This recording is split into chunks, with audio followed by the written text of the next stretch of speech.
चलिए आपको सीधा लाइव लिए चलते हैं उदयगढ़ जोबट, जहां पर आज एक बड़ी चुनावी सभा आयोजित हुई है। मुख्यमंत्री शिवराज सिंह चौहान कुछ ही देर में जनसभा को संबोधित करेंगे। आप लोगों को मतदान करना है, थोड़ा सा टाइम लगेगा, पर आपके हम 2 साल तक सेवा करेंगे। फिर आने वाला 2023 भी अपने लिए है, इसलिए आप लोगों को कमर करके काम करना पड़ेगा। उदयगढ़ का नाम को ऊंचा उठाना पड़ेगा। हमेशा आप लोगों ने हमको आशीर्वाद दिया है, हमेशा आप लोगों ने हमको आगे बढ़ाया है। मैं कभी नहीं भूलूंगी मेरे भाइयों। आपको मैं यह बोलना चाहती हूँ, आप कभी किसी के चाले मत पड़ना, क्योंकि दारू पिलाएंगे, पैसा देंगे, एक दिन खा लेंगे, फिर दूसरे दिन वही दिन रहेंगे। इसलिए मैं आपको कहना चाहती हूँ, हमारी लड़ाई एक थी कि मैं कहना चाहती हूँ, पहले झाबुआ से लाए और आप आदिराजपुर से यहाँ पे विधायक लाए। मैं ये पूछना चाहती हूँ आप लोगों से कि यहाँ पे कोई उम्मीदवार नहीं था क्या? बाहर से लाके यहाँ पे चुनाव लड़वाते। हम इतने सालों से मेहनत कर रहे, हमारे यहाँ के कार्यकर्ता मेहनत कर रहे, यहाँ के हमारे सरपंच मेहनत कर रहे, हमारे यहाँ के जनता सेवा कर रहे। हमारे यहाँ की जनता जोबट विधानसभा क्षेत्र की शान की बात है मेरे भाइयों। आपको जोबट विधानसभा क्षेत्र की बात रखना पड़ेगी। बाहर का उम्मीदवार आएगा, आप लोगों को परेशान करेगा। आप लोग दिन रात वीडियो देख रहे हैं उसका, अभी से डराने धमकाने लगा है, उसके चक्कर में आना मत मेरे भाइयों। आप लोग सीधे साधे लोग हो, मेरे विधानसभा जोबट के मेरे भाई, पूरे विधानसभा क्षेत्र के भाइयों को कहना चाहती हूँ, मेरे विधानसभा क्षेत्र की जनता को शांति चाहिए, न कि कोई उत्पन्न लोग चाहिए। यहाँ पे शांति का वातावरण है। मैं शिवराज सिंह जी से कहना चाहती हूँ, यहाँ पे हमेशा शांति का वातावरण रहा है। यहाँ कई लोग बाहर के लोग आके हमारे जोबट विधानसभा क्षेत्र में आग फैलाना चाहते, हम सहन नहीं करेंगे। जोबट विधानसभा की क्षेत्र की जनता, हमारे जोबट विधानसभा क्षेत्र शांति चाहिए, सम्मान चाहिए, अधिकार चाहिए और दूसरा कुछ भी नहीं चाहिए। मैं हाथ जोड़ के कहना चाहती हूँ, आप हमारे शिवराज सिंह जी को, हमारे प्रधानमंत्री जी को फोन बटन को दबा के भारी मतों से जिता के मौका भेजेंगे। आपका 2 साल के बाद 2 साल और हमारी सरकार, हमारे शिवराज सिंह जी की सरकार चलने वाली है।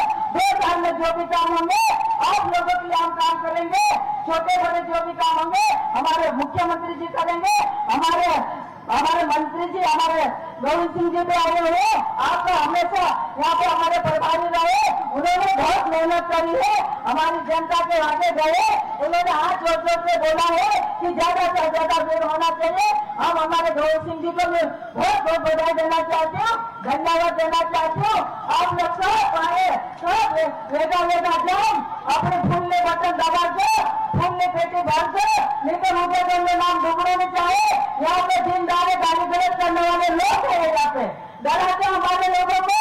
मुख्यमंत्री जी से कहना चाहते हो, हमारे लोगों को दिन दारे धमकी देते मेरे भाइयों को, मेरे आदिवासी भाइयों को, ये सहन नहीं होगा। मुख्यमंत्री जी, आप ऐसे लोगों को देखना पड़ेगा। मैं ये कहना चाहती आपसे, मैं विनती करके कहना चाहती हूँ, मेरे जोबट विधानसभा क्षेत्र में कोई परेशानी नहीं आना चाहिए।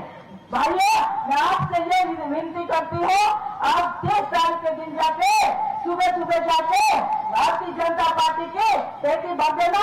जब शिवराज सिंह जी का नाम ऊंचा होगा मेरे भाइयों, हमारे लाडले शिवराज सिंह जी हमारे आदिवासी महिलाओं के लिए बहुत सारी योजनाएं बनाई, संबल योजना बनाए, हमारे कार्य बनाए, छोटे छोटे लोगों को, हमारी गर्भवती महिलाओं को पैदा होने से आखिरी तक हमारे शिवराज सिंह जी पैसा दे रहे हैं। इसलिए आपको देख के सुन के जाना पड़ेगा मेरे भाइयों, भूल मत करना। ये काना काका का सम्मान की बात है, जोबट की सम्मान की बात है, उदयगढ़ की सम्मान की बात है। इस सम्मान को भूलना नहीं मेरे भाइयों। आपसे ये कहना चाहते हो, जय हिंद, जय भारत।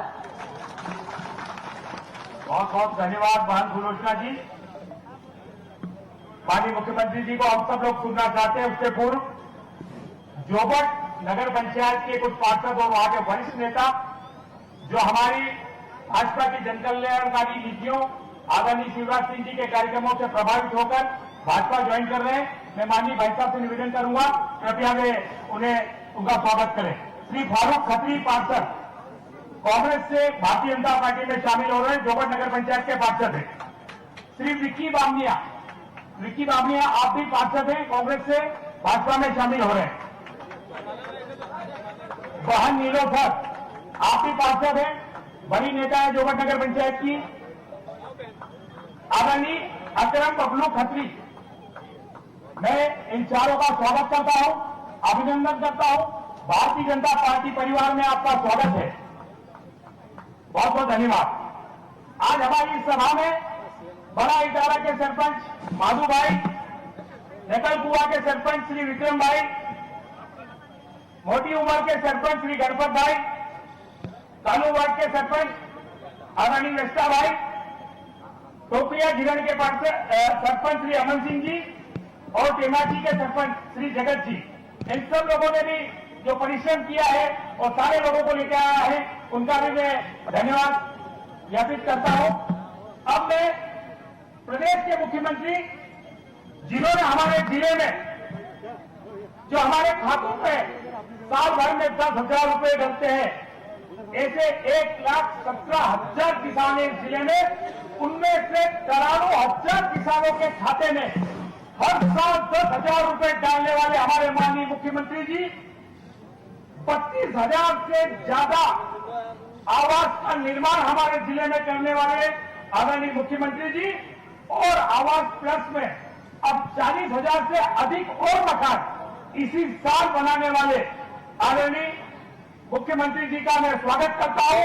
आप सब लोगों की ओर से उनका अभिनंदन करता हूं और उनके वक्तव्य के पूर्व मैं आप सब लोगों की तरफ से ये विश्वास दिलाता हूं कि 31 मतदान केंद्रों में से पूरे के पूरे 31 मतदान केंद्र भारतीय जनता पार्टी जीतेगी। आदरणीय शिवराज सिंह जी कृपया हमें मार्गदर्शन करें। भारत माता की राम राम।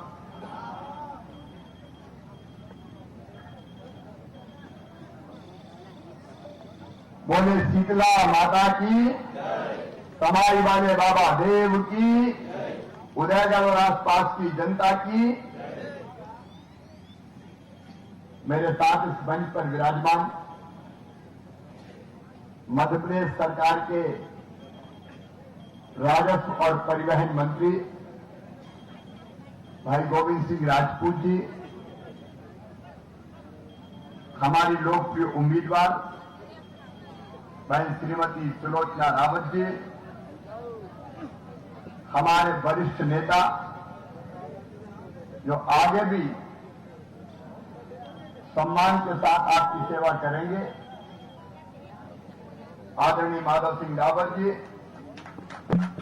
मंच पर विराजमान हमारे लोकप्रिय और यशस्वी सांसद आदरणीय गुमान सिंह जाबौर जी,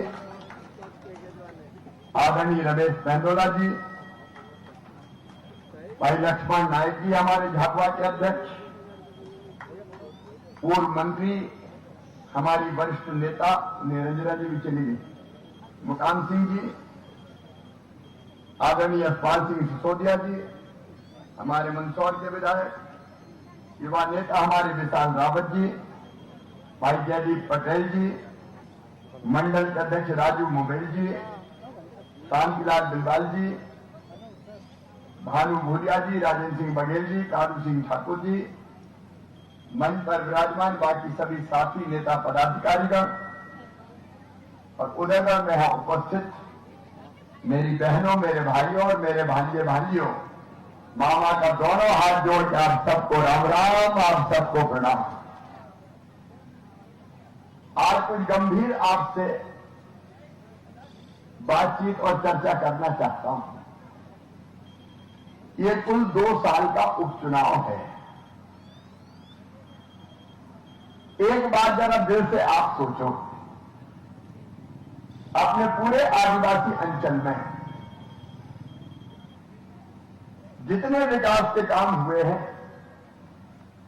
चाहे सड़कों का जाल बिछा हो, छोटी सड़कें भी और ऐसी बड़ी सड़कें भी, ये कांग्रेस ने नहीं बनाई तो भारतीय जनता पार्टी की सरकार ने बनाई है।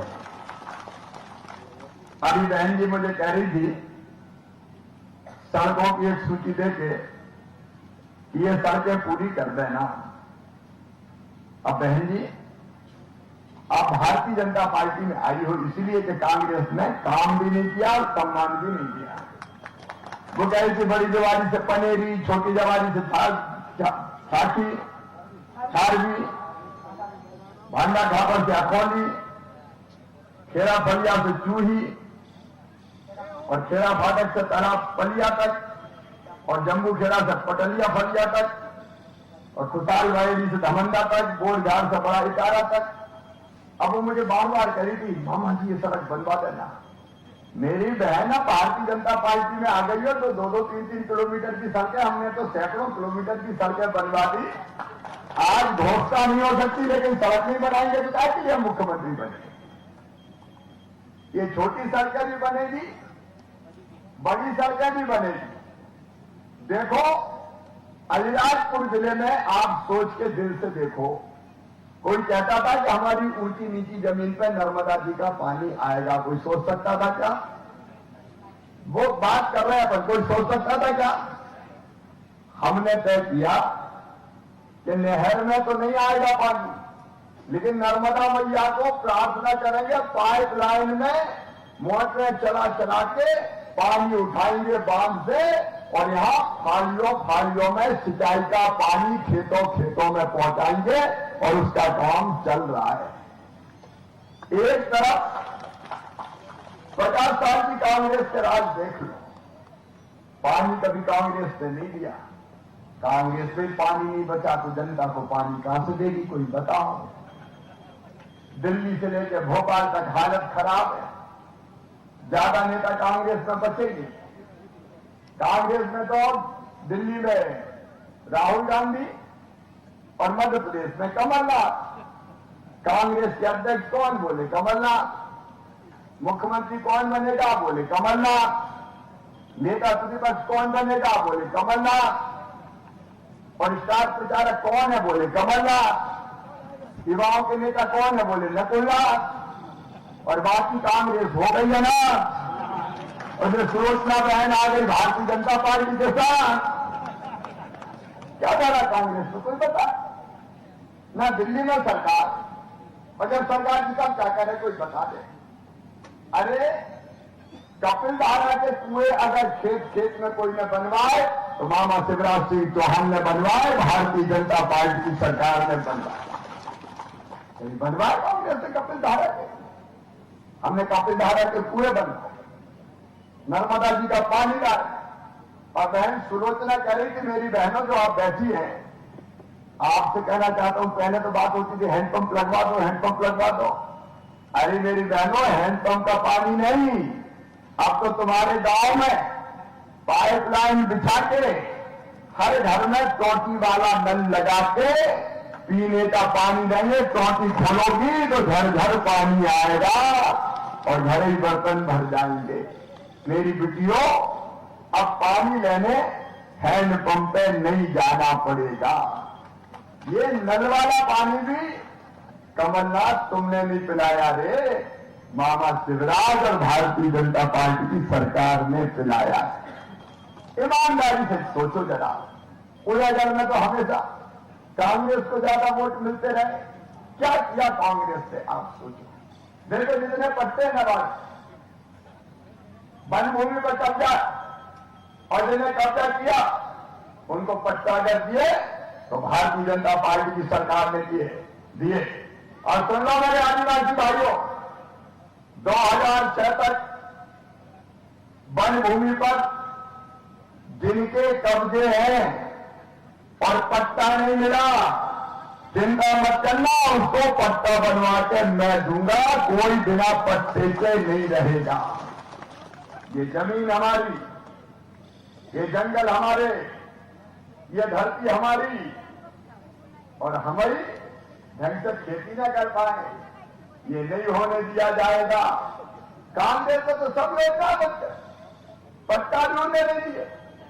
जितनी योजना भारतीय जनता पार्टी की सरकार ने चलाई, कांग्रेस ने बंद कर दी थी जब कमलनाथ आए थे। उन्हें कुछ किया ही नहीं। सड़क बनना बंद, बिजली लगना बंद, सिंचाई की योजना बंद, मेरी संबल की योजना बंद कर दी कमलनाथ ने। कांग्रेस ने संबल योजना में क्या है बताओ। संबल योजना में हमने तय किया था कि मेरे जितने बेटा बेटी हैं, चाहे वो आदिवासी समाज से आए हो या गैर आदिवासी समाज, अगर पढ़ने में तेज है और वो आगे बढ़ रहा है, उनका एडमिशन मेडिकल इंजीनियरिंग कॉलेज में होता है, बड़े कॉलेज में होता है, तो गरीब आदिवासी फीस नहीं भरवा सकते, गरीब दूसरा भी फीस नहीं भरवा सकते। और हमने तय किया कि प्राइवेट मेडिकल कॉलेज में भी अगर 8 लाख रुपया साल फीस होगी तो वो फीस बच्चों की माता पिता मम्मी पापा नहीं भरवाएंगे, मामा भरवाएगा शिवराज सिंह चौहान। ये संबल योजना में। अब कमलनाथ, तुम्हें हमारे भांजे भांजियों से क्या बैर था? तुमने बच्चों की फीस भरवाना बंद कर दिया। कोई पूछो कांग्रेस से, कमलनाथ, कांतिलाल भूरिया से, क्यों बच्चों की फीस भरवाना बंद किया? इन्हें फीस भरवाना बच्चों की बंद कर दिया। मैंने मेरे आदिवासी बेटा बेटियों आपके लिए योजना बनाई कि अगर कॉलेज में एडमिशन हो गया और हॉस्टल में छात्रावास में जगह नहीं मिलती कॉलेज में, तो कमरा किराए से ले लेना। इंदौर में लो, भोपाल में लो, झाबुआ में लो, अलीराजपुर में लो, कमरा किराए से तुम लो और कमरे का किराया तुम्हारा मामा भरवाएगा ताकि तुम्हारी पढ़ाई चलती रहे। वारे कमलनाथ, तुमने कमरे का किराया भरवाना बंद कर दिया। मुख्यमंत्री छात्र गृह योजना बनाई। हमने विदेश में भी अध्ययन करने जाए, आदिवासी बेटा बेटी हो, विदेश में भी अगर पढ़ने जाए, अच्छी यूनिवर्सिटी में एडमिशन होता है, तो क्या तय किया कि 15 लाख रुपया साल की अगर फीस होगी तो मामा भारतीय जनता पार्टी की सरकार से भरवाएगा। इन्हें वो योजना भी बंद कर दी। मेरी बहनों, संबल योजना में हमने तय किया था कि अगर गरीब बहन, मजदूर बहन बेटा बेटी को जन्म देती है तो कई बार 8 दिन पहले तक मजदूरी करती रहती है।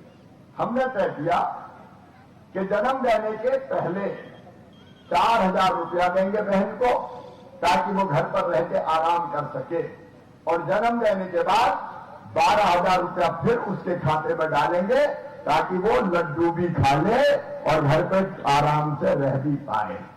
ये 16,000 रुपया हमने लड़ुआ के लिए, लड्डू के लिए, आराम के लिए बहनों को दिए। मेरी बहनों, बताना अच्छी योजना थी कि नहीं? मैं बहनों से पूछता हूं, अच्छी योजना थी कि नहीं? अच्छी योजना थी। कमलनाथ दादा, एक कांग्रेसी हो, तुमने तो बहनों के लड्डू भी छुड़ा लिए रे। 16,000 रुपया देना बंद कर दिए। अब मैंने फिर चालू कर दिए, चिंता मत करना, सब योजना बंद कर दी। अरे एक्सीडेंट में मौत होती थी तो 4 लाख रुपया हम देते थे ताकि गरीब को सहारा मिल जाए। कमलनाथ जी, एक्सीडेंट में मौत के 4 लाख रुपया तुमने बंद कर दिए। सामान्य मौत होती थी तो हम 2 लाख रुपया देते थे, वो 2 लाख रुपया भी कमलनाथ ने बंद कर दिए। और तो और अंतिम संस्कार किए मौत के बाद, कफन के और बाकी व्यवस्था के इंतजाम के लिए 5000 रुपया देते थे। कांग्रेसियों, तुमने तो कफन के 5000 रुपया भी गरीबों के छीन लिए, आदिवासियों के छीन लिए। कितनी बातें बताओ। और फिर गोविंद सिंह राजपूत जी जैसे नेता हमारे बच्चे, हमारे सिंधिया जी, उन सब लोगों ने तय किया कि जो कांग्रेस सब कुछ छीन रही है, उस कांग्रेस से कुर्सी छीन लो ताकि गरीबों पे अन्याय न कर पाए और कांग्रेस छोड़कर भारतीय जनता पार्टी में आकर रहे और भारतीय जनता पार्टी की सरकार बन गई। कांग्रेस पार्टी है छीनने वाली पार्टी, योजनाएं बंद करने वाली पार्टी। क्या बिगाड़ा था गरीबों ने? मेरी बहनों, महिला स्व सहायता समूह बना के हमने तय किया कि गरीब बहन भी अपना घर का काम करते हुए काम धंधा करे ताकि उसकी आमदनी बढ़े। हमारा लक्ष्य है कि 10,000 रुपया महीना हर बहन की बचत होनी चाहिए।